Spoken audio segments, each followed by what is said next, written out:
Gue nggak tahu lu percaya atau enggak soal yang beginian. Tapi yang gue ceritain ini bukan karangan. Ini kejadian di kampungnya teman gue di daerah Jawa Barat. Dan yang ngalamin langsung bukan 1-2 orang, tapi satu kampung. Jika kamu sedang sendirian, sebaiknya matikan video ini sekarang.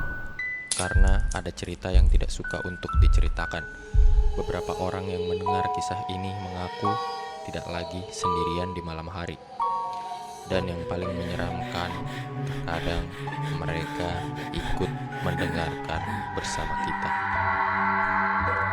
Selamat datang di cerita horor paling gelap.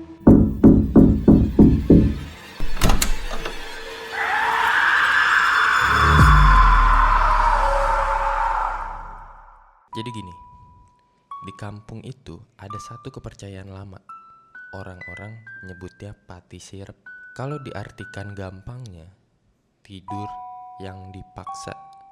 Biasanya kejadian ini tengah malam, dan kalau itu terjadi, satu kampung bisa tidur semua bareng.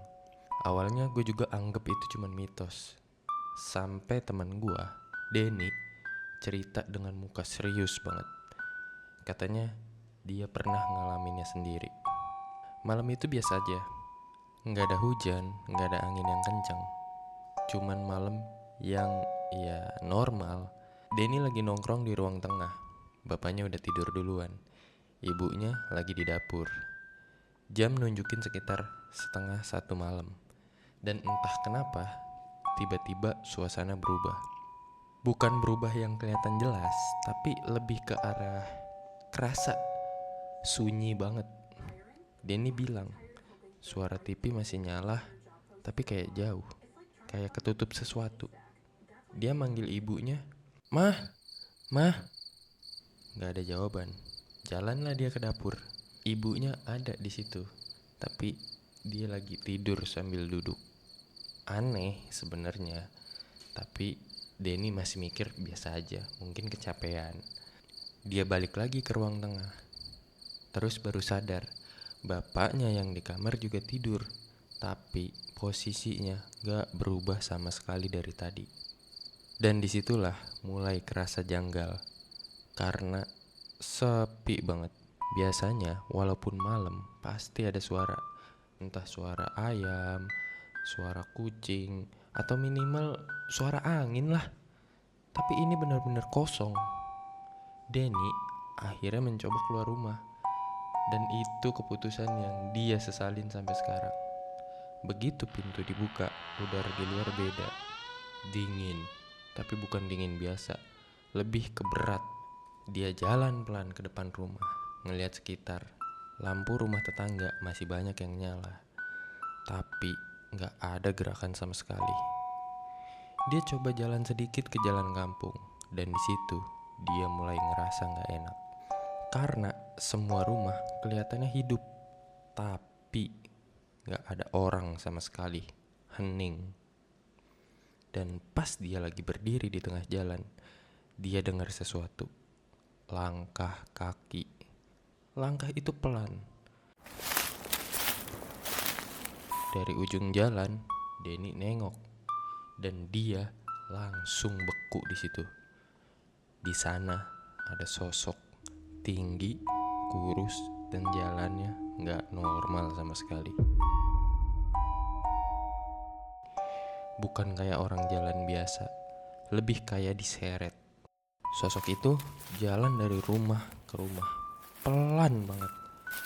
Dan tiap dia berhenti di depan satu rumah, lampunya langsung redup. Denny nggak berani gerak di situ. Dia cuma berani ngeliatin. Sampai sosok itu berhenti di rumah tetangganya. Pintunya kebuka sendiri, dan dari dalam keluar sesuatu. Denny bilang, susah jelasinnya, kayak asap tapi bentuknya manusia. Sosok itu ditarik masuk ke tubuh makhluk tadi. Denny langsung merinding di situ karena dia sadar itu bukan maling, itu bukan orang, dan yang diambil bukan barang, tapi sesuatu dari dalam tubuh manusia. Tiba-tiba kakinya gak sengaja nyenggol ember. Bunyinya keras banget. Sosok itu langsung berhenti. Pelan-pelan kepalanya muter ngadep ke arah Denny. Dan sumpah, di situ Denny bilang dia pengen pingsan aja karena wajahnya gak ada apa-apa, polos, tapi di bagian mulut kebuka panjang dan gak wajar. Dan dari situ keluar suara, bukan satu suara, tapi banyak. Masih ada yang bangun ya? Denny langsung lari, gak mikir. Pokoknya dia lari sebisa mungkin. Tapi anehnya, sejauh apapun dia lari, jalan itu balik lagi. Balik ke tempat yang sama. Sampai akhirnya dia capek dan berhenti. Dan pas diangkat kepala, makhluk itu udah ada di depannya. Deket banget. Kenapa kamu gak tidur? Denny gak bisa jawab. Mulutnya kaku, badannya gak bisa digerakin. Dan di saat itu dia ngerasa ada sesuatu yang masuk. Bukan dari luar, tapi kayak masuk ke dalam dirinya.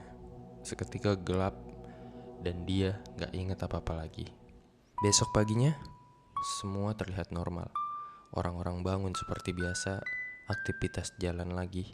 Tapi ada yang beda.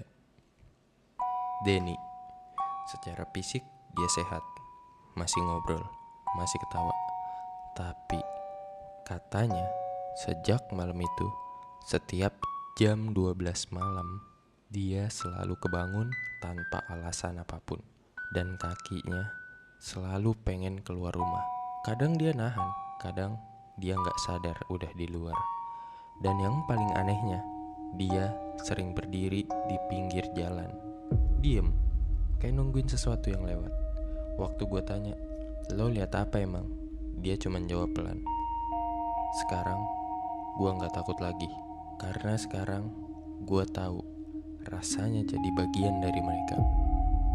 Sejak itu gue gak pernah lagi anggap enteng yang namanya pati sirep. Karena mungkin kalau suatu malam lo bangun dan semua orang di sekitar lo tidur, jangan keluar rumah. Serius, karena kalau lo lihat apa yang seharusnya gak lo lihat, bisa jadi lo gak bakal benar-benar balik lagi. Jangan lupa subscribe, karena cerita horor berikutnya akan lebih menyeramkan dan selalu menghantui di sekelilingmu. Sampai jumpa.